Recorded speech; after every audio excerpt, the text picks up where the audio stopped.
is the season for all your holiday favorites, like A Very Jonas Christmas Movie and Home Alone on Disney+. Should I burn down the joint? I don't think so. Then Hulu has National Lampoon's Christmas Vacation. We're all in for a very big Christmas treat. All of these and more streaming this holiday season. And right now, save big with our special Black Friday offer. Bundle Disney Plus and Hulu for just $4.99 a month for 1 year. Savings compared to current regular monthly price. Ends 12/1. Offer for ad-supported Disney Plus Hulu bundle only. Then $12.99 a month or then current regular monthly price. 18 plus terms apply. This episode is brought to you by Blink. Blink Friday starts now with up to 65% off Blink Smart Security. Check on your pets all season long with new Blink Mini 2K Plus cameras. See your gifts arrive in head-to-toe view with Blink Video Doorbell. Ready to use right out of the box. Just unwrap Blink and go. From pet parents to jet setters to busy families, Blink Friday deals have your holidays covered. Shop now at amazon.com/blink.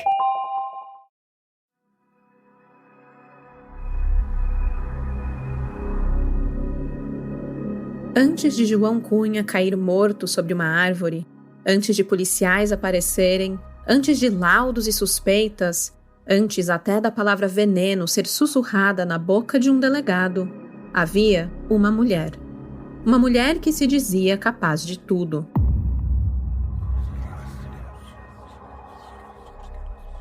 Na estrada de Cotia, em uma casa simples escondida pela poeira vermelha, Cesarina Martins do Nascimento passava as tardes incorporando espíritos que não existiam, vendendo milagres que nunca aconteceriam e prometendo soluções que tinham um preço muito alto, às vezes alto demais.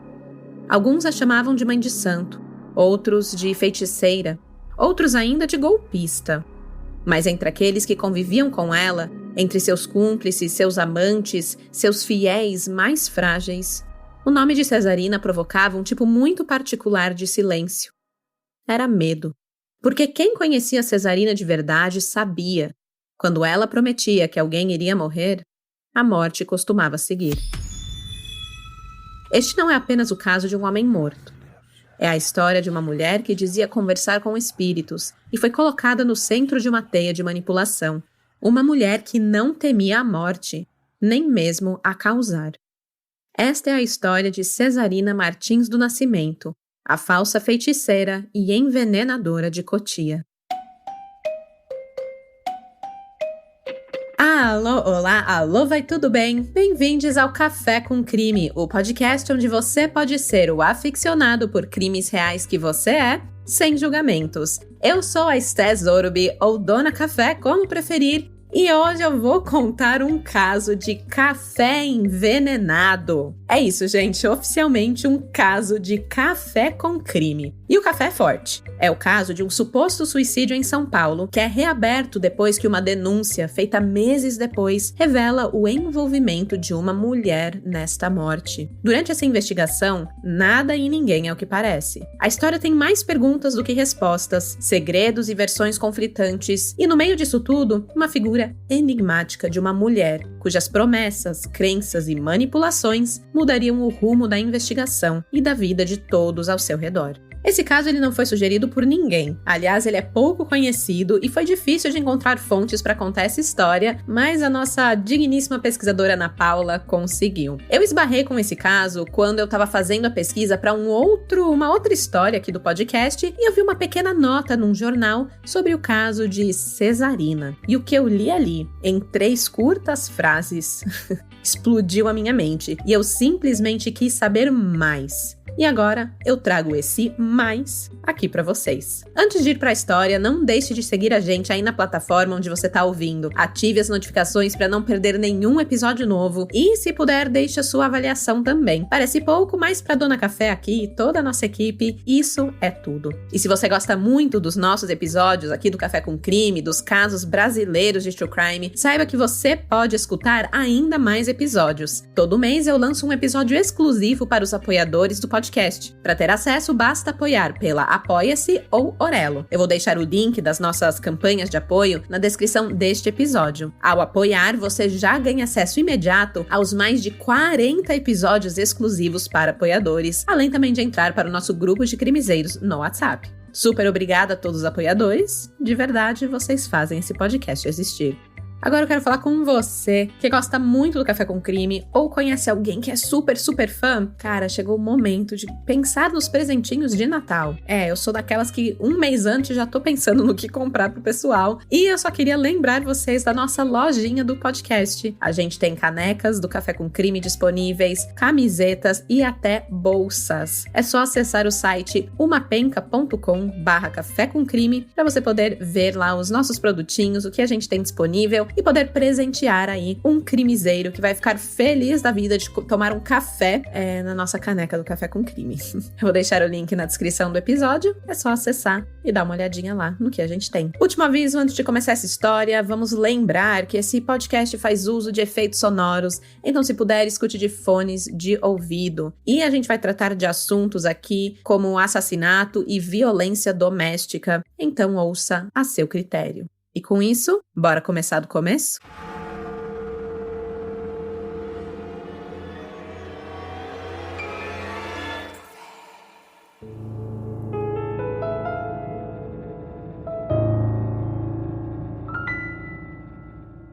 Maio de 1958. A morte estava prestes a cruzar o portão da casa número 46 da Rua Odete, no bairro Vila Santa Maria, em São Paulo. Completamente alheios a este fato, a família Rosa da Cunha tomou seu café da manhã e se preparou para mais um dia. Era uma quarta-feira, dia 14 de maio, e tudo parecia seguir o ritmo tranquilo e previsível de uma família brasileira tradicional dos anos 50. Maria de Lourdes, que tinha 32 anos, era uma dona de casa dedicada. Ela serviu o café para o marido, o ferroviário aposentado João Cunha, de 40 anos, e arrumou os 5 filhos do casal, o Benedito, a Vilma, o Elias, a Maria Cecília e a pequena Mariana. Todos aí tinham idades entre 2 e 10 anos. Era um daqueles retratos perfeitos das propagandas antigas. A mãe bela, recatada, do lar, sempre à frente de tudo quando se tratava dos afazeres domésticos. Ela vivia exclusivamente para cuidar do marido e dos filhos. E João? Bom, João já era aposentado aos 40 anos. Que sonho! Ele não trabalhava mais, mas também não costumava ficar responsável pelas crianças ou afazeres da casa. Ele sentia que já tinha cumprido seu papel, tinha trabalhado muito, ralado bastante para sustentar aquela família, e agora era o momento de curtir a aposentadoria. Então, se Maria precisava ir ao mercado, ao açougue ou até à costureira, os 5 pequenos iam junto. Sempre. Nesta quarta-feira não foi diferente. Maria precisava cumprir alguns compromissos na rua, resolver questões de dona de casa, e com ela foi o seu quinteto. Maria de Lourdes passou pouco tempo fora, não mais que 30 minutos. Mas em uma época de vida mais lenta, onde cada esquina guardava uma vizinha e cada vizinha guardava boas fofocas, 30 minutos podiam virar 45 sem que ninguém percebesse. Ali na rodinha das Marias Fifis, a nossa Maria perdeu um pouco a noção da hora e esqueceu que em pouco tempo teria que servir o almoço da família. Quando se tocou que João poderia estar preocupado com a demora e com fome esperando a refeição, ela pediu que Vilma, a filha de 8 anos, corresse na frente para tranquilizá-lo e informar o seu pai de que a família já estava chegando em casa. De onde Maria estava, ela viu a filha entrar no quintal de sua casa e, sabendo que Vilma já estava em segurança, ela voltou sua atenção para as colegas para concluir ali a última fofoca. Não demorou muito, até que percebesse a sua filha percorrendo o caminho de volta. Mas agora, Vilma estava chorando, tremendo, gritando. Mamãe, o papai está caído embaixo de uma árvore. Ele está com os olhos abertos e não se mexe mais. A princípio, Maria de Lourdes não entendeu, mas quando a ficha caiu, ela agarrou a caçula, Mariana, nos braços e correu com os filhos. As vizinhas, claro, correram junto para ver o que havia acontecido. O quintal da família Rosa da Cunha ficou rapidamente cheio de gente, atraídos pelos gritos desesperados dos filhos de Maria, que, ao entrarem no quintal da casa, da Rua Odete, número 46, viram o pai estirado sob as sombras de uma árvore. João estava imóvel, os olhos arregalados, e não era possível sentir o seu pulso. Não havia mais nada a ser feito. A polícia foi chamada, mas mostrou pouco interesse no caso. O João tinha histórico de alcoolismo e na cozinha encontraram cianeto de potássio, comum na época para matar formigas. Os agentes concluíram, rapidamente, que o ferroviário aposentado teria aproveitado a saída da família naquela manhã para tirar a própria vida. Caso encerrado, sem investigações e sem dúvidas. Não havia nenhum motivo para desconfiar do que havia acontecido ali, na humilde residência da Rua Odete. Pelo menos, não naquela hora. Inconsolável, Maria de Lourdes debruçou-se aos prantos sobre o corpo do marido, se questionando como faria para criar os filhos sozinha. Ela foi amparada pelos vizinhos, que a ajudaram com toda a burocracia da morte até o sepultamento do corpo de João. Apesar da ausência do marido, a vida seguiu para Maria de Lourdes e os 5 filhos, sem novos sustos. E teria terminado por aqui, se não fosse uma denúncia feita em Cotia, 40 quilômetros dali, 8 meses depois, que viraria este caso de cabeça para baixo, colocando a viúva inconsolável nos holofotes de uma investigação de assassinato.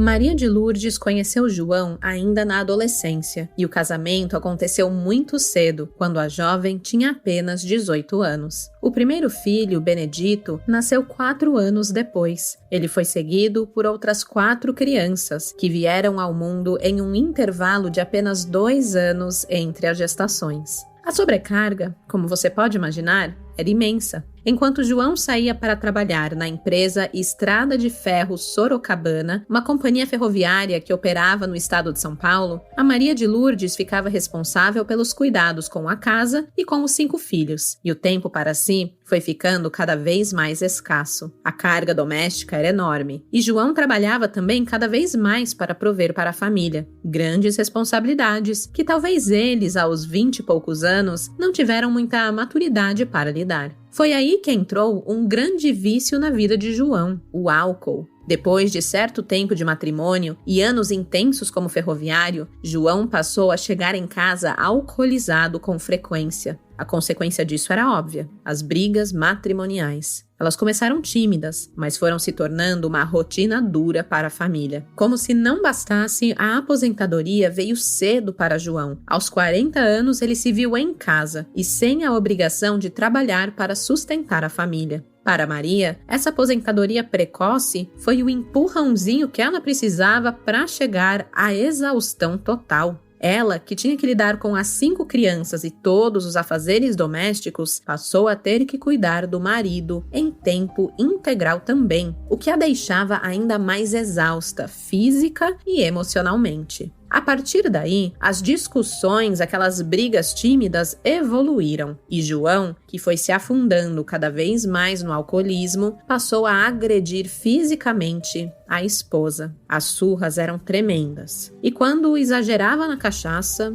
se tornavam ameaças à vida de Maria. João a atacou com uma faca e Maria tinha cicatrizes em seu corpo para provar. Por fora dos portões da Rua Odete, número 46, a família Rosa da Cunha parecia ser aquela família de propaganda de margarina. Mas entre aquelas 4 paredes, o casamento de João e Maria estava esfarelando. A violência crescia. Mas ainda assim, nada disso explicava a morte súbita e solitária de João sob as sombras de uma árvore em seu quintal. Ou explicava. Ao olhar para a manhã daquele dia 14 de maio de 1958, alguns detalhes chamam a atenção. Maria preparou e serviu o café para o marido, saindo com todos os filhos logo em seguida. Ela, que deveria voltar para preparar o almoço, resolveu estender sua saída na rua, conversando com as amigas vizinhas. Ela envia a filha de 8 anos, a Vilma, adiante para casa, sozinha, para chegar no João. E aí temos a confirmação da morte de seu marido. São algumas coisas que podem parecer simplesmente parte da rotina e do cotidiano de Maria e de seus filhos, mas são coincidências difíceis de engolir. E mesmo assim,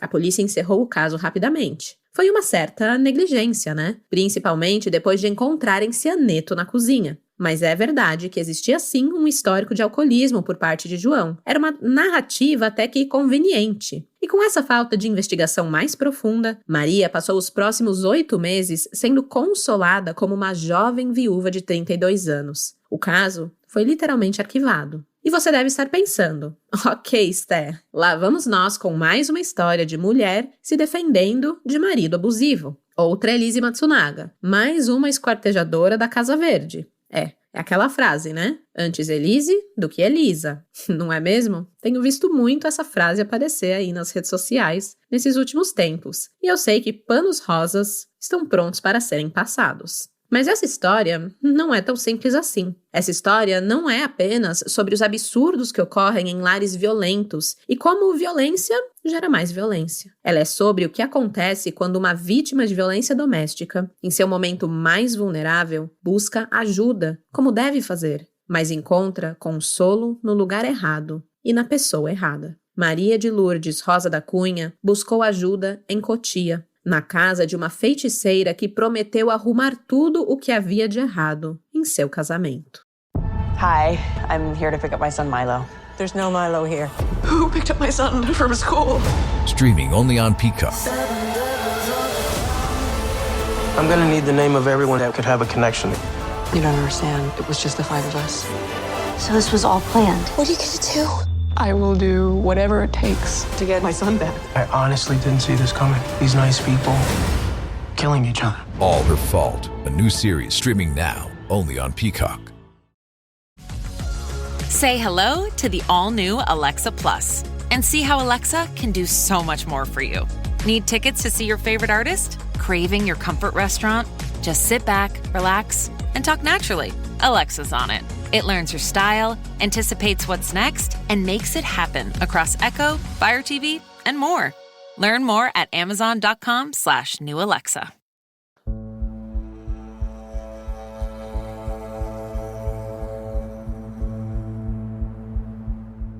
Na estrada de Cotia, Cesarina Martins do Nascimento atuava como mãe de santo em uma tenda de umbanda ao lado do marido, Ezequiel Múcio do Nascimento, de 51 anos, e também do comparsa Odilon Joaquim Pimentel, de 24 anos. A Cesarina nasceu na Bahia e não sabia sequer informar a sua idade verdadeira. Os registros apontavam 44 anos, mas ela não tinha certeza disso, já que no início do século XX era muito comum as crianças serem registradas anos depois de seu nascimento. A própria Cesarina acreditava ser um pouco mais velha do que seus documentos apontavam.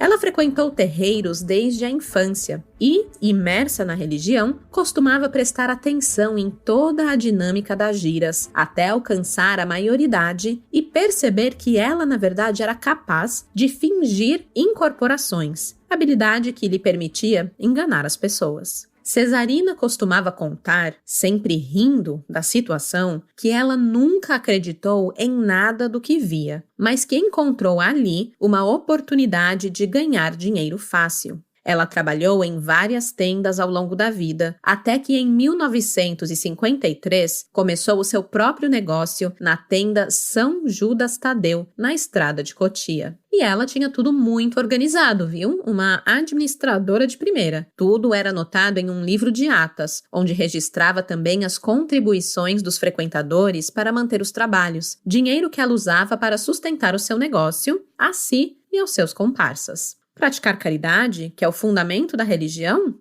Nunca nem viu. A palavra caridade não passava nem perto de sua tenda. O foco ali era o dinheiro. Aplicar pequenos golpes usando a fé das pessoas como moeda de troca. O problema é que Cesarina era ambiciosa demais. Ela queria sempre mais. Viver somente dessas contribuições e dividir os lucros já estava bastante difícil. Por isso ela passou a aceitar serviços especiais. Uma amarração do amor aqui, uma separação de casal acolá, fechar uns caminhos por aí e até provocar má sorte para inimigos. Até encomenda de assassinatos ela aceitava. O serviço era eficiente? Não, mas os clientes costumavam deixar a sua tenda convencidos de que Cesarina era uma feiticeira de mão cheia, tamanha era sua capacidade de manipular as pessoas, de fingir aqueles rituais e enganar todos à sua volta. Quando ela abriu a agenda para esses tipos de serviços, a tenda São Judas Tadeu passou a ter grande procura e por cada atendimento ela cobrava cerca de 50 cruzeiros.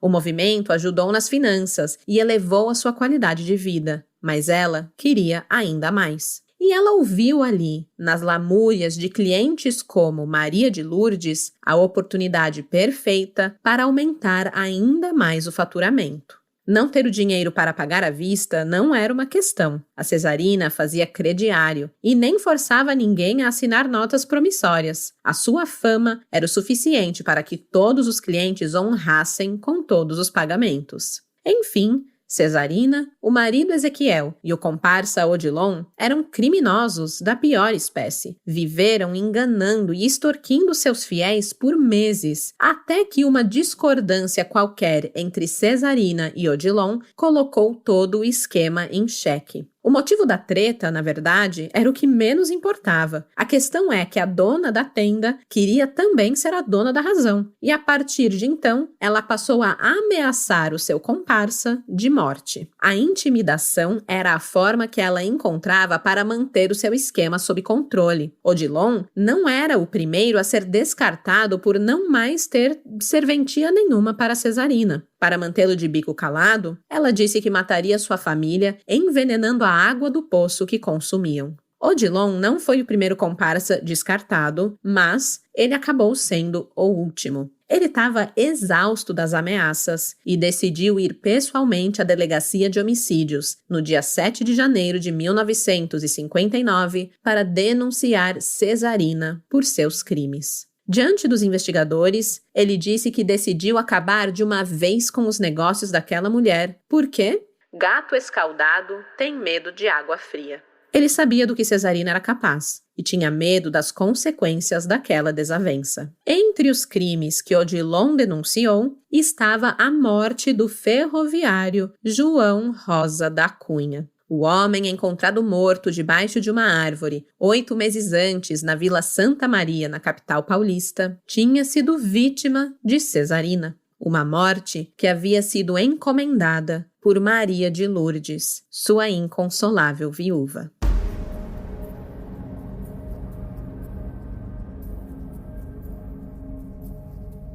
De posse das informações passadas por Odilon, os investigadores Lemes Cipriano, José Barbetti e William dos Santos partiram imediatamente rumo à rua Pernambuco, em Cotia, onde Cesarina vivia com Ezequiel. Ali deram voz de prisão à dupla de golpistas que, confrontados, não hesitaram em confessar a participação no falecimento de João. Bem, nesse comboio, além de Cesarina e Ezequiel, foram também detidos Odilon Joaquim Pimentel, o responsável pela denúncia sobre a morte de João, lá na delegacia, outro homem chamado Luiz Clemente da Silva, que também trabalhava na tenda, e João Oliveira Pinto, conhecido da golpista, da Cesarina, e fornecedor do formicida que matou João Cunha. Este último, porém, ele foi logo posto em liberdade, pois a sua participação no crime não pôde ser comprovada. Quem também foi surpreendida pela visita dos investigadores naquele dia foi a viúva de João Cunha. O dia 7 de janeiro não era um dia comum para ela. Era a data prevista para o pagamento do seguro de vida do falecido. E Maria de Lourdes estava ansiosa esperando.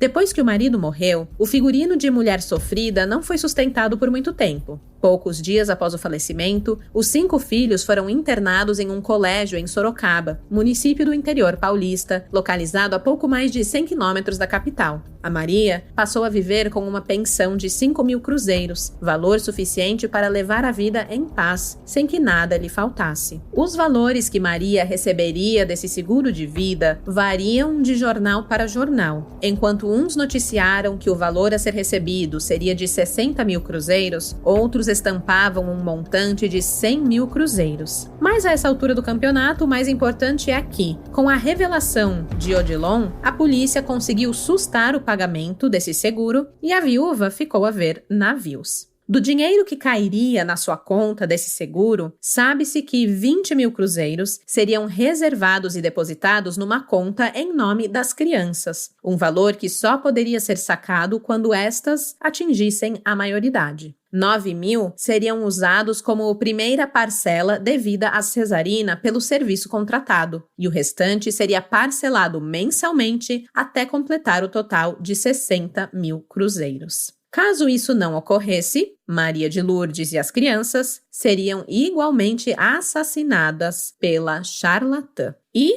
por dinheiro, Cesarina era capaz de tudo. Tanto que, de olho também na parte do seguro que competia aos filhos de João, aqueles 20 mil cruzeiros, só quando os filhos atingissem a maioridade, a golpista, a Cesarina, planejava executar as crianças, da mesma forma que fez com o pai, envenenados. Não fica claro aqui em nossas pesquisas se esse teria sido o motivo pelo qual Maria de Lourdes decidiu internar as crianças em um colégio no interior de São Paulo após o falecimento do marido. Mas me parece um motivo bastante plausível, uma vez que, sem contato com a família, estariam seguros dos ataques de Cesarina. Para mim, esse combinado com Cesarina parece ter sido um péssimo negócio para Maria de Lourdes, o que me levou a questionar o motivo de Maria ter procurado a feiticeira de Cotia em primeiro lugar. Então, vamos voltar para o começo e entender como tudo se iniciou nas negociações entre Cesarina e Maria de Lourdes. Existem duas versões sobre como Maria conheceu Cesarina. A primeira delas dá conta de que, em um bate-papo com uma amiga, a viúva foi apresentada à figura de Cesarina e orientada a procurá-la. Uma indicação de amiga. De acordo com essa mulher, a religiosa seria capaz de curar João e devolver a paz para aquele lar destruído pelo vício do aposentado.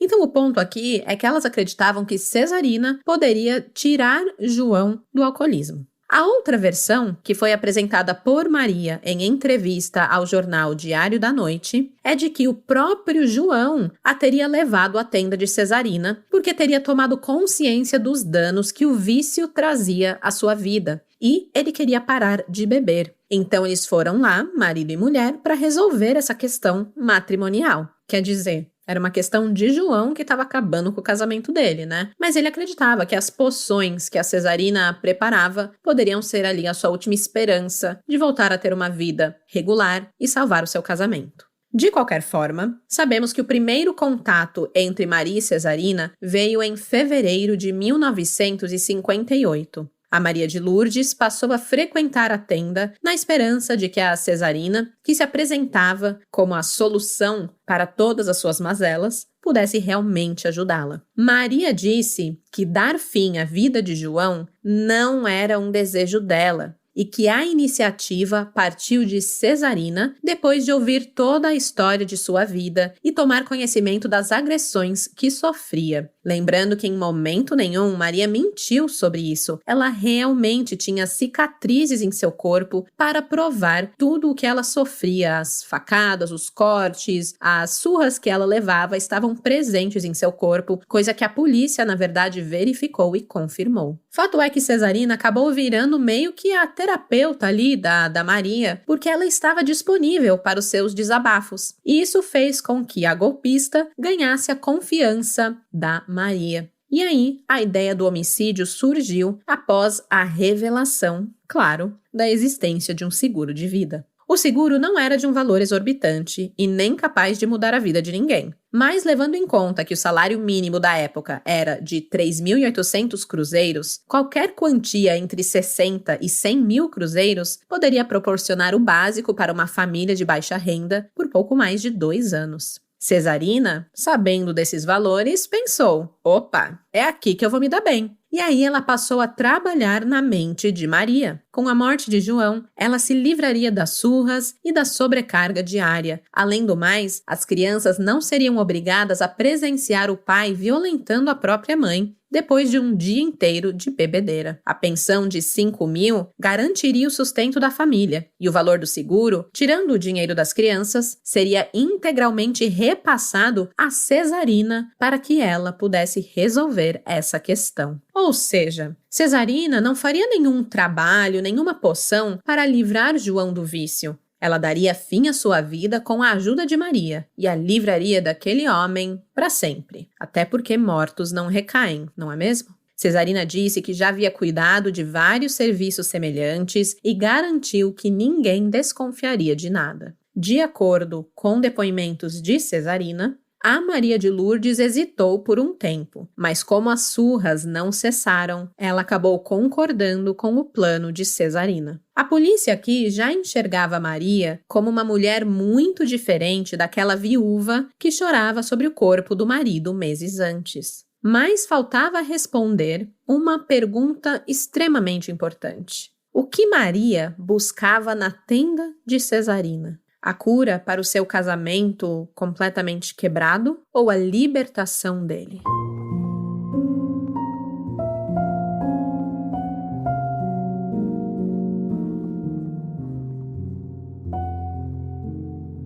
O plano de assassinato de João Rosa da Cunha foi traçado por Cesarina, mas precisou passar por diversas versões e alterações, pois coisa ruim não morre fácil. Inicialmente, a falsa feiticeira instruiu Maria a misturar vidro moído ao café ou chá de João e o servir normalmente como fazia todas as manhãs.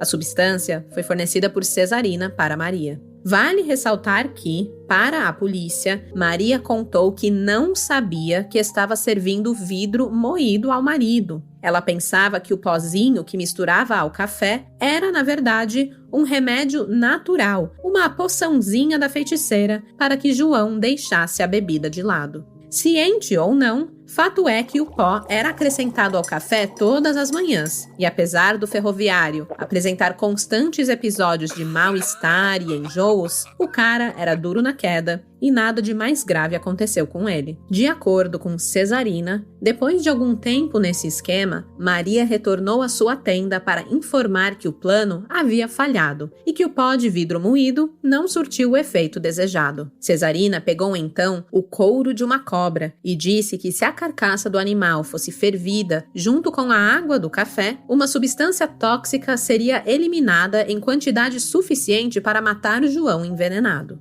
Mas Maria precisava seguir suas orientações à risca. Maria a obedeceu, picotou aquela pele, guardou em um recipiente e todos os dias fervia um pedaço generoso com a água que coava o café. Mas depois de dias, em mais uma tentativa frustrada, a única mudança que notou no marido foi um leve enjoo diário após a primeira refeição do dia. Das duas, uma. Ou João era muito forte, ou Cesarina era muito incompetente nos seus preparos. A questão é que Maria, que no início demonstrava certa resistência, estava decidida a resolver a situação. Ela queria se livrar de João Cunha de vez e retornou à tenda da golpista para solicitar a elaboração de um plano C. Vale reforçar que isso de acordo com Cesarina. Lá na tenda, mais uma vez, a esposa do ferroviário contou que fez exatamente o que lhe foi solicitado e que não tinha alcançado o sucesso almejado. Por isso, precisava de ajuda de Cesarina para que ele pudesse, enfim, perecer diante de suas investidas. Cesarina ouviu as lamúrias de Maria, abaixou a cabeça e, enfim, sentenciou. João morreria nos próximos dias. Para isso, cobraria o valor de 60.000 cruzeiros e, como sabia da apólice de seguro, pediu que Maria não se preocupasse. Ela poderia parcelar em suaves prestações, até que o dinheiro fosse liberado. É a Black Friday da golpista assassina. A Maria, ela conseguiu entregar ali de início, como entrada para esse crime, um valor de 1.500 cruzeiros. Tudo o que ela tinha na carteira. Aí o resto ela realmente ia parcelar com esse seguro de vida, né? Foi então, depois do pagamento, que ela recebeu uma lata de formicida das mãos de Cesarina. Dali para frente, seria da responsabilidade de Maria misturar o veneno ao café de João, e assim foi feito.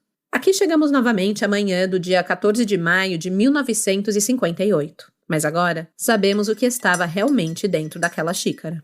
Depois de receber o formicida de Cesarina, e aqui eu também acho importante dizer, eu não sei em que forma ela recebeu o formicida, não sei se estava dentro de uma embalagem que claramente dizia que era formicida, ou se em algum vidrinho, algum outro pote que não tinha qualquer identificação, né? E se ela sabia ou não sabia que aquilo era veneno, ou se era apenas outra poção feita pela falsa feiticeira para curar o seu esposo, tá? Não tenho essa informação de como ela recebeu o formicida, se ela sabia ou não o que aquilo era. Mas fato é que naquela quarta-feira, ela acordou cedo, preparou o café da manhã de sua família como sempre e decidiu que aquela manhã ela serviria café para o esposo, misturando uma quantidade considerável daquele líquido, aquela poção, que na verdade era um veneno, em sua xícara. O que me chama a atenção em todo esse roteiro macabro escrito pelas criminosas é que a Cesarina entrou na cabeça de Maria de maneira tão convincente que ela não foi capaz de raciocinar. Porque ela simplesmente não pensou que ela mesma poderia ter comprado o veneno por um valor muito abaixo dos 60 mil cruzeiros cobrados pela golpista. Ela poderia ter cometido aquele ato, aquele envenenamento, sem qualquer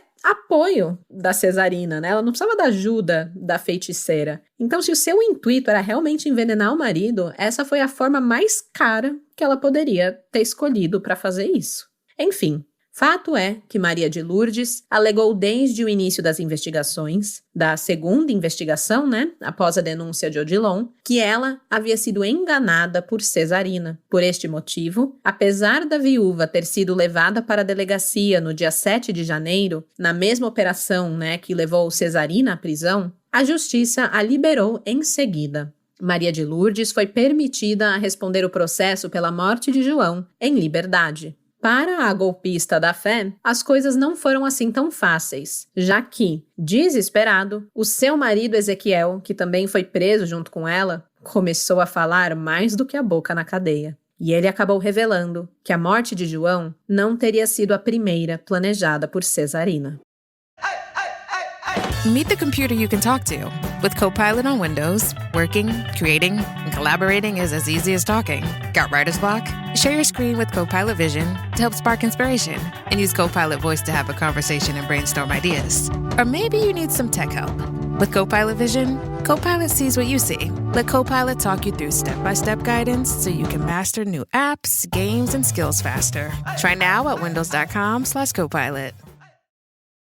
With new, gentler scented Clorox disinfecting wipes, clean finally smells as good as it feels. On everything from lamps to ceiling fans. Even on your kid's toy shark. Oh, ouch. Clorox disinfecting wipes, now available in crisp lemon. Find it on Amazon. Clorox, clean feels good.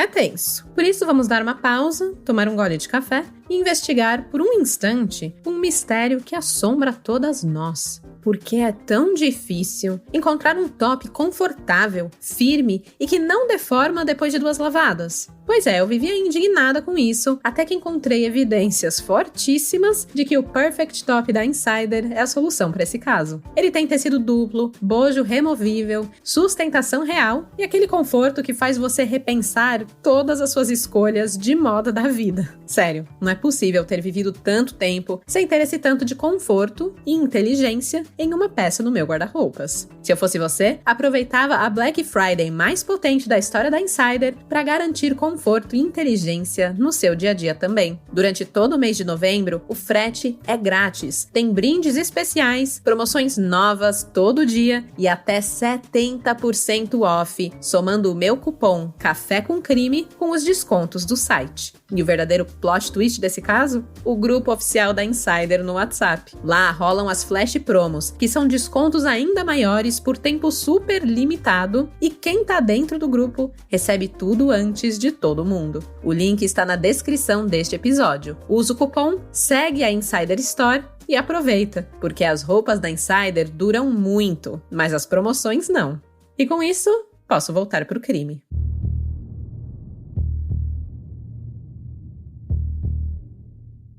Ezequiel, o marido de Cesarina, se mostrou até aliviado com a prisão, pois ele temia ser mais uma vítima da esposa, que costumava eliminar qualquer um que atravessasse o seu caminho. Ele disse que dias antes da prisão, encontrou um papel com 5 nomes em uma gaveta de Cesarina. Entre esses nomes estava o seu próprio. E o nome de João Cunha, e mais 3 pessoas que estiveram no terreiro e que não retornaram para seguir com os trabalhos, ou seja, clientes caloteiros. Ezequiel também afirmou que a esposa havia matado alguns amantes antes dele, outros homens que passaram por sua vida. Além de... Vocês estão preparados para esse baque? Cesarina supostamente teria assassinado 2 filhos anos antes. Esse fato acendeu um alerta e o homem passou a desconfiar das atitudes da esposa, deixando até de tomar o café que ela oferecia a ele. Ezequiel não apresentou nenhuma prova dessas acusações, nem indicou onde estaria esse tal papel que ele mesmo citou, onde tinha ali o nome de potenciais vítimas. Porém, ele contou que, por conhecer Cesarina intimamente, sabia muito bem do que ela era capaz. Além de João Cunha, Ezequiel listou pelo menos 5 outras vítimas fatais quando ele foi detido, no dia 7 de janeiro. Entre eles estava o americano Joseph Hintz, que era um mecânico que teve um caso com Cesarina e cujo corpo teria sido jogado em um rio. Também mencionou José dos Santos Návegas, um alfaiate português que teve a morte contratada pela sua então esposa. Outro homem chamado José Batista dos Santos também teria sido sua vítima. Alziro Silva, que também foi companheiro de Cesarina, teve o mesmo fim ao lado da mulher, a morte.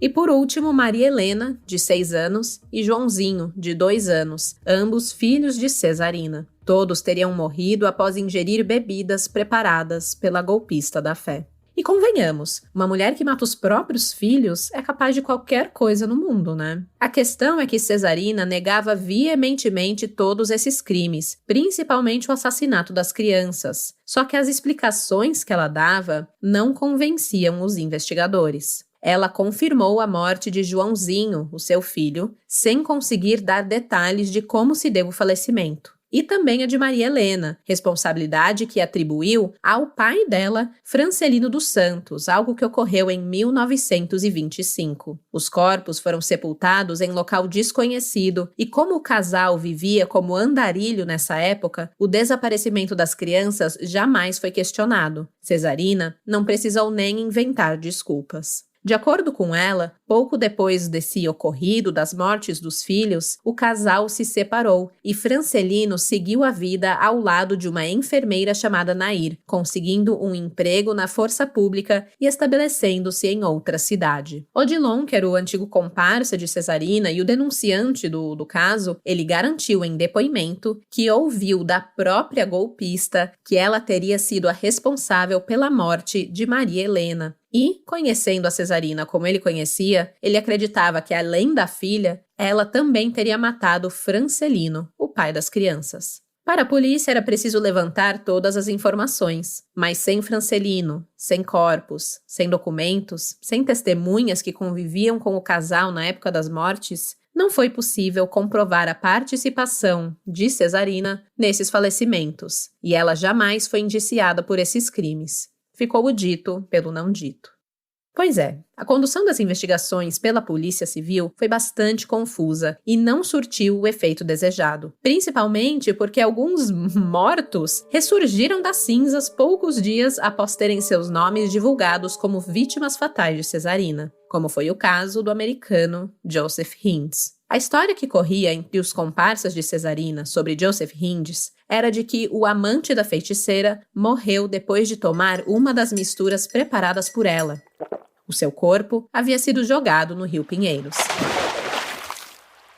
O delegado Barreto apurou que o americano, conhecido também pela alcunha de Reni, chegou ao Brasil em 1946, a serviço da empresa multinacional Morse Sociedade de Engenharia. Como ele era mecânico técnico, ele foi trabalhar em uma obra ali próximo do Rio Pinheiros. Posteriormente, a empresa retirou parte dos trabalhadores dessa obra e os encaminhou para outro trabalho no Parque Lages, no Rio de Janeiro. E aí, o americano nunca mais foi visto. A dúvida era se Joseph realmente havia sido assassinado ou se o seu desaparecimento se deu por essa transferência de cidade. Quem assumiu a bucha de esclarecer tais questões foi o investigador José Barbete. Ele viajou até a Cidade Maravilhosa, foi lá para o Rio para desvendar esse mistério, só que na verdade a viagem dele foi totalmente perdida. Isso porque no dia 13 de janeiro de 1959, Joseph entrou na delegacia de homicídios, caminhando com as próprias pernas, e muito surpreso com toda a situação.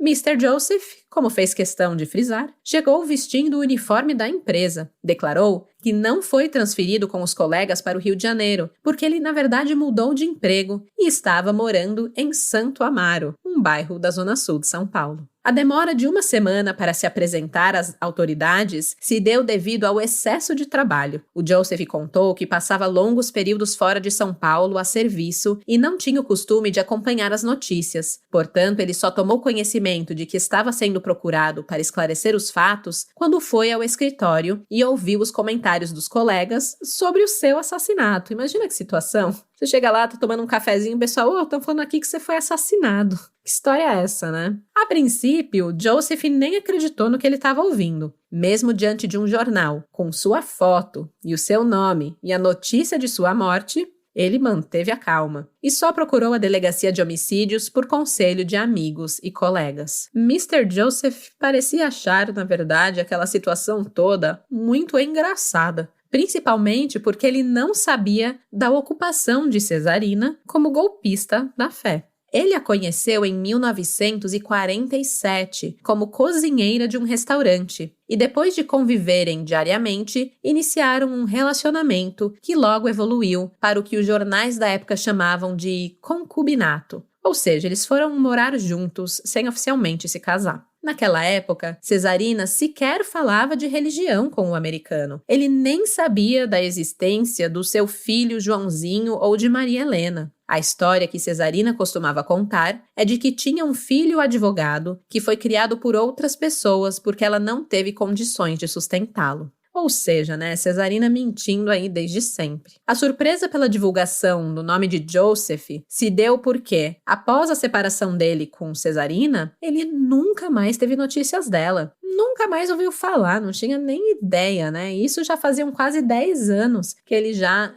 tinha passado pelo relacionamento com Cesarina. Então, a vítima estava viva. Embora um dos homens indicados por Ezequiel como vítima fatal tivesse surgido com vida, a polícia seguiu investigando os casos. Afinal, faltava ainda localizar José Batista dos Santos, José Návegas e Alziro Silva.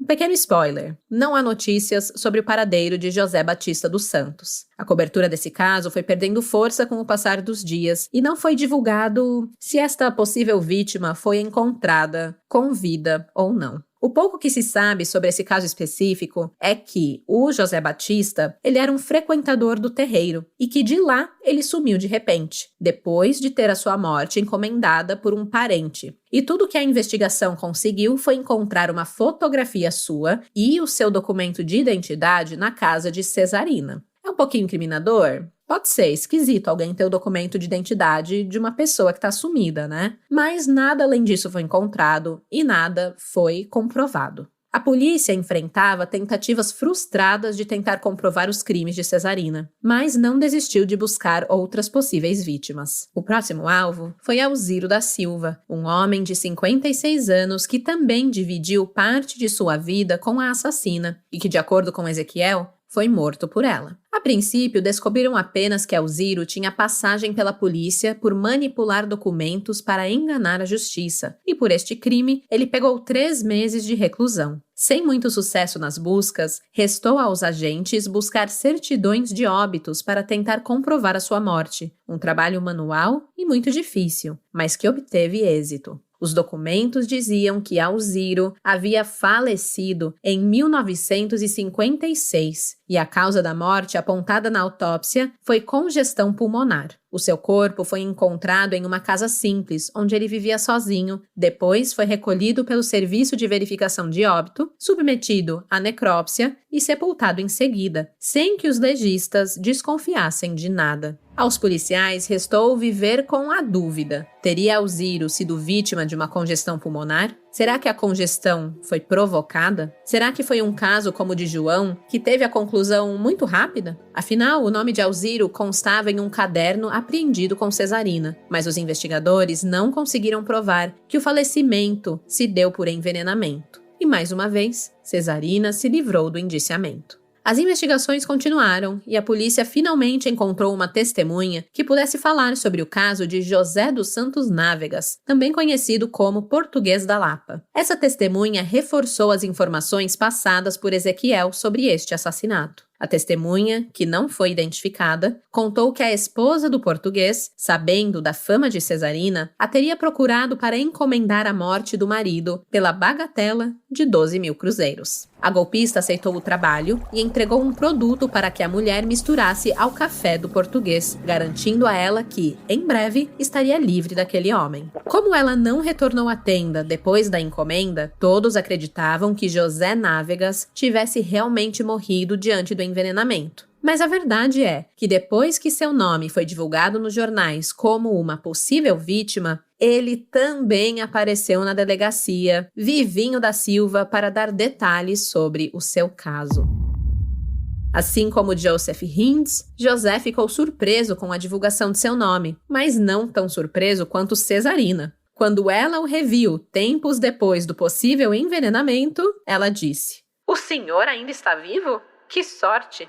Naquele momento, o José não entendeu o comentário, mas agora com esse caso explodindo na mídia e com a divulgação do seu nome, ele compreendeu que seria mais um dos despachos de Cesarina e que, inexplicavelmente, conseguiu escapar de suas garras. José Návegas era alfaiate e trabalhava no bairro da Sé. Ele foi casado com Alzira Jesus Pardal, com quem teve 2 filhos. Mas o casamento chegou ao fim em outubro de 1957. Ele contou que foi a esposa quem o apresentou a Cesarina em janeiro daquele ano e que Alzira a teria conhecido enquanto trabalhava como feirante na Lapa. Em uma das visitas à residência do casal, Cesarina encomendou um blazer e uma saia com José, mas ela nunca voltou para buscar o conjunto. Provavelmente era apenas uma desculpa para se aproximar e ter algo concreto que pudesse usar contra o alfaiate. 10 meses depois, houve a separação entre o português e Alzira. E apesar de incomum, o José ficou com a guarda dos filhos do casal. Mesmo que não houvesse proibição de contato, Alzira sumiu no mundo e José não teve mais notícias da mulher. Mas como um dos filhos pedia muito para ver a mãe, ele decidiu procurar por Cesarina, na esperança de que ela desse alguma pista sobre o paradeiro de Alzira. Foi nesse momento que a golpista se surpreendeu que José ainda estava vivo. A polícia concluiu, então, que ocorreu alguma falha de execução no plano de Cesarina. Novamente, né, gente? A Cesarina era muito ruim. Muito mal nos serviços que ela prometia para os clientes dela. Mas, enfim, teve aí alguma falha de execução no plano de Cesarina e Alzira, mas não houve indiciamento pela tentativa de homicídio contra José Návegas. Além disso, Alzira jamais foi localizada para prestar esclarecimentos. E Cesarina? Bem, com o marido falando mais que a boca e Odilon tendo-a denunciado, não tinha muito para onde Cesarina fugir. Em seu depoimento, ela confessou participação na morte de João Rosa da Cunha. Ela explicou o combinado com Maria de Lourdes. Além disso, comentou como as finanças funcionariam na tenda. Metade do valor devido pela viúva pelo serviço seria dividido com Odilon, que em maio de 1958 era ainda o seu braço direito na tenda São Judas Tadeu e a ajudava com tudo que fosse preciso, sem questionamentos. A Cesarina, ela, pelo que eu tô entendendo aqui, ela criou esse ar místico, enigmático, né, de que ela matou muitas pessoas e isso gerava medo em todos ao seu redor, mas no fim das contas, nem tudo era verdade, né? Ela usava muito essas informações, esses mistérios para manipular as pessoas, conseguir o que ela queria, que no fim de tudo era dinheiro. A Cesarina, ela acabou sendo muito vista ali na delegacia como uma figura curiosa, e a sua prisão atraiu a atenção da imprensa. A edição da revista O Cruzeiro, publicada em janeiro de 1959, a descreve como uma mulher velha. Detalhe que ela tinha apenas 44 anos, né, ou em torno disso. Também diziam que ela tinha cara de boa cozinheira e que era golpista por profissão. E para quem acha que ela se intimidou com a presença dos repórteres e com o excesso de atenção, que nada. Ela disse em alto e bom tom que tudo o que pregava para os frequentadores de sua tenda era mentira e que ela trabalhava há muitos anos explorando a fé alheia sem nunca ter visto ou sentido nada sobrenatural. Cesarina afirmou: "Tenho para mim que os espíritos vivem muito ocupados para andar baixando em terreiros à torto e à direito. Mas que a profissão é rendosa? Isso é." Cesarina vendia o seu peixe se passando por um bandista, o que também despertou grande revolta entre os verdadeiros pais e mães de santo da época, já que a religião prega o amor, a caridade e o respeito ao próximo, além de ensinar que servir ao seu semelhante é servir a Deus. Ou seja, nada tinha a ver com o que Cesarina fazia ao usar o nome da Umbanda para enganar e tirar proveito das pessoas. Nós pensamos muito sobre como trazer essa história sem instigar comentários maldosos e atrair intolerância religiosa. Inclusive, modificamos aqui todos os termos pejorativos utilizados pelos jornalistas da época, que, como bem sabemos, não tinham muito assim esse compromisso com o respeito e com a tolerância religiosa, né? Mas eu entendi também que esse relato era bastante relevante, principalmente pelo fato de que até hoje, 66 anos depois dessa história, pessoas que se passam por líderes religiosos usam da manipulação para atingir seus objetivos, explorando a fragilidade emocional dos outros para levar vantagem, inclusive financeira. Ou seja, ainda é um tema atual e que requer discussão, né? Bem, a certa altura, durante o seu depoimento ao delegado Martinho Barreto, Cesarina explicou como funcionava a estrutura do que ela chamou de sindicato do crime. Ou seja, ela não tinha vergonha na cara nenhuma de dizer que o que ela realmente fazia era crime, que ela não estava... Ela era uma golpista, enfim, assim, assumida, né? E a certo ponto desse depoimento, a Cesarina tirou os óculos, encarou o delegado e fez uma proposta inusitada. "O senhor quer ver como é que eu fazia os trabalhos?" Antes mesmo que o delegado Martinho Barreto conseguiu responder, a Cesarina já transformou aquela delegacia de homicídios na sua própria tenda, onde atendia os seus clientes e fiéis. Os repórteres também estavam presentes e registraram em fotografias a Cesarina se retorcendo e pulando como uma acrobata de circo por todo o ambiente. Aliás, essas fotos eu vou postar lá no Instagram, @cafécomcrime, amanhã, então segue a gente lá para ver essas imagens. Enquanto ela se contorcia e girava, ela gritava palavras impossíveis de serem compreendidas. Ela deixou claro que tudo não passava de uma encenação barata, mas quem presenciou a apresentação saiu de lá impactado com a competência da charlatã. A maneira como entortava as mãos, contraía a fisionomia e deixava a voz rouca a tornava irreconhecível. Além disso, seu andar tornou-se trôpego, bastante desengonçado. As costas se curvaram e, do mais absoluto nada,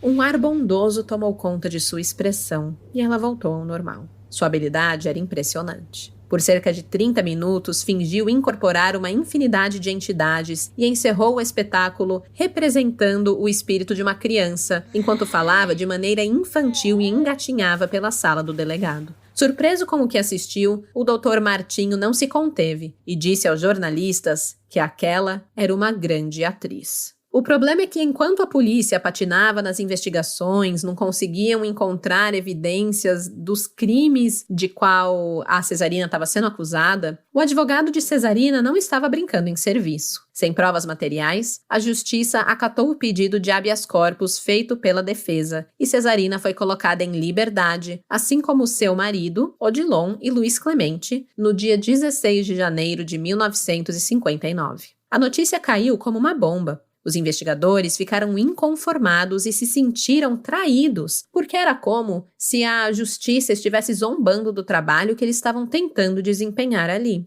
Eles já estavam frustrados, né? Depois de buscar e buscar testemunhas e provas, não encontrar nada. Só que é aquela coisa. Eles tinham convicção porque eles acreditaram em Ezequiel, em tudo que ele estava falando. Mas não tinha corpo, não tinha evidências, não tinha provas. E as únicas vítimas localizadas até então estavam vivas, né? Nem a confissão de Cesarina sobre o assassinato de João Cunha foi o suficiente para mantê-la atrás das grades. Acontece que a justiça entendeu que ela não atrapalharia as investigações e cumpriria todas as medidas impostas. E assim como a viúva Maria, ela ganhou as ruas da capital paulista para aguardar o julgamento em liberdade. Mas aí, vem um questionamento importante. Cesarina cumpriu as medidas impostas pelo habeas corpus, que incluem a proibição de sair da cidade e a obrigatoriedade de comparecer em audiências? Claro que não, né, gente? Assim que ela colocou os seus 2 pezinhos na rua, ela tomou um chá, só que de sumiço. Ezequiel também fugiu. Nós só não sabemos se ele fugiu sozinho ou em companhia de sua amada. A evasão da dupla foi comprovada 2 dias depois de terem sido soltos. Foi só então que a Vara Auxiliar do Júri de São Paulo expediu um pedido de prisão preventiva para o casal, mas era tarde demais. Os 2 haviam sumido.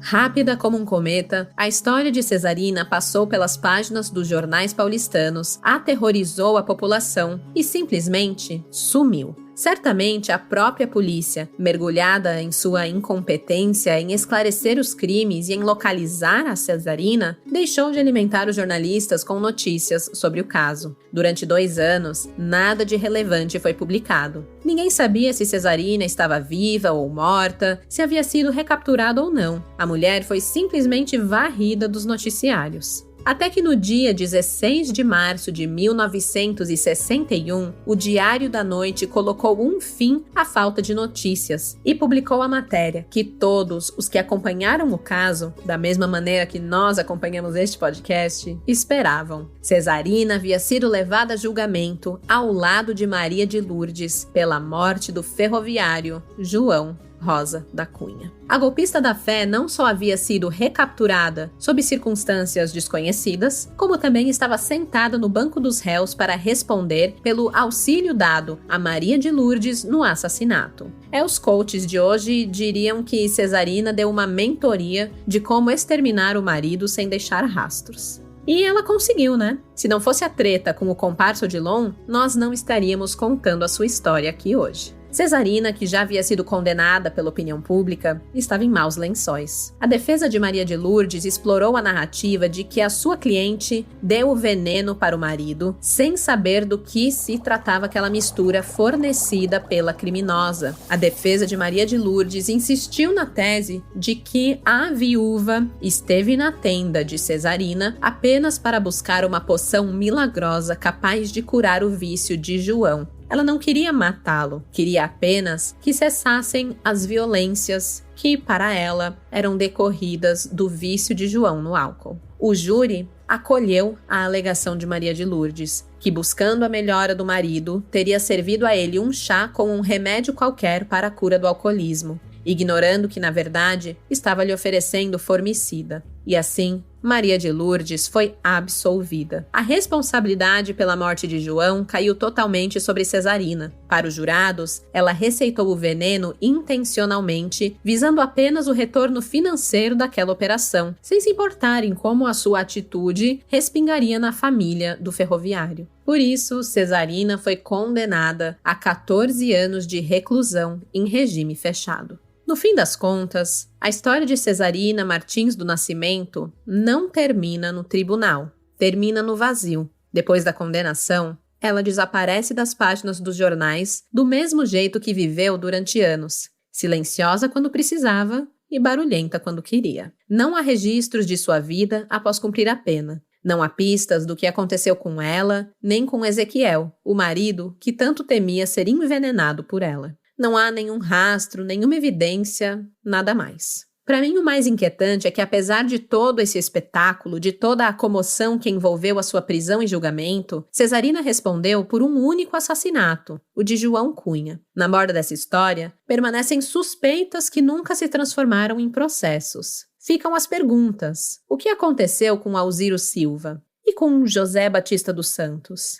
E os 2 filhos pequenos, Joãozinho e Maria Helena, que, segundo a própria golpista, morreram décadas antes em circunstâncias nunca esclarecidas? E mais, quantos clientes, quantos fiéis enganados, quantas pessoas vulneráveis foram manipuladas por alguém que dizia ter acesso ao sagrado, mas operava apenas com a frieza de quem sabe que sofrimento é uma moeda valiosa? A polícia nunca descobriu. E ainda assim, mais de 6 décadas depois, algo permanece. A história de uma mulher que explorou a fé, manipulou a dor e transformou o desespero em negócio. E de outra mulher, Maria de Lourdes, que, empurrada pela violência doméstica, pela vulnerabilidade emocional e pela promessa de uma vida mais leve, acabou presa à teia de alguém ainda mais perigosa. E este foi o caso de Cesarina Martins do Nascimento, a falsa feiticeira, a envenenadora e golpista de Cotia. No fim das contas, o que restou pra mim com essa história foi a sensação de que a gente só conhece partes da verdade, né? A cada depoimento, cada contradição, cada corpo que não foi encontrado, cada vítima que nunca existiu, ou que talvez tenha existido demais, tudo isso compõe as lacunas de um quebra-cabeça impossível de montar. E talvez seja aí que a história de Cesarina e Maria se encontre com tantas outras que contamos neste podcast, num espaço entre o que sabemos e o que jamais poderemos saber. É uma tortura para nós que gostamos de true crime, mas a verdade é que algumas histórias não terminam com uma resposta. Elas terminam com várias perguntas. E a pergunta que fica neste caso é simples, mas perturbadora. Quantas vidas realmente passaram pelas mãos de Cesarina Martins do Nascimento? E quantas ficaram para sempre escondidas no tempo? Eu não tenho a resposta, mas eu posso presumir o seguinte: pelo medo que o marido Ezequiel e o comparsa Odilon sentiam de Cesarina, não devem ter sido poucas vítimas. Essa história me cativou demais, não só pelo fim misterioso, mas por envolver envenenamento, algo que vocês têm pedido bastante pra gente trazer aqui no podcast. Eu acho que essa é a primeira vez, na verdade, que a gente traz uma história desse tipo. E me tocou muito também por tocar em algo que é muito importante pra mim, que é a religião e o uso da fé de forma pervertida, né? Eu acho, assim, o cúmulo do cúmulo. E pra mim como eu digo sempre, quando tem casos de sequestro, que as pessoas começam a ligar pras famílias, dando informação falsa, querendo tirar proveito e dinheiro de pessoas que estão em situações tão vulneráveis. Pra mim, você usar a fé de alguém contra elas assim... tem que ser parte da escória da humanidade pra fazer isso mesmo, né? Enfim, eu espero que vocês tenham entendido aqui que a religião em si não é o problema, mas sim as pessoas que abusam dela. E infelizmente a gente tem pessoas que abusam de todos os tipos de religião. Bom, crimezeiros, amanhã, quinta-feira, eu vou postar imagens do caso lá no Instagram, o @cafécomcrime, e também no Twitter e Facebook. Siga a gente nas redes sociais para não perder os conteúdos extras que rolam por lá. Para os crimezeiros verdadeiros de plantão, não se esqueça de visitar a lojinha do podcast no umapenca.com/cafécomcrime. Se você sempre quis uma caneca do Café com Crime ou já quis vestir a camiseta de crimezeiro, este é seu momento. No site umapenca.com/cafécomcrime, você pode comprar canecas, camisetas e bolsas do podcast. Eu vou deixar o link na descrição do episódio. Eu volto com um novo episódio pra vocês daqui a 15 dias, não na próxima quarta, mas na outra. E até lá, cuidem da fé de vocês, porque de desgraça já basta esse podcast. Tchau, tchau! Este episódio foi produzido, escrito e apresentado por mim, Stephanie Zorbi. Design de som de Luigi Calistrato. Pesquisa e roteiro por Ana Paula Almeida. As fontes de pesquisa utilizadas neste episódio foram Diário da Noite, Última Hora, O Estado de São Paulo, Correio Paulistano, Jornal do Brasil, Última Hora, Revista Arqueamigos e Revista O Cruzeiro.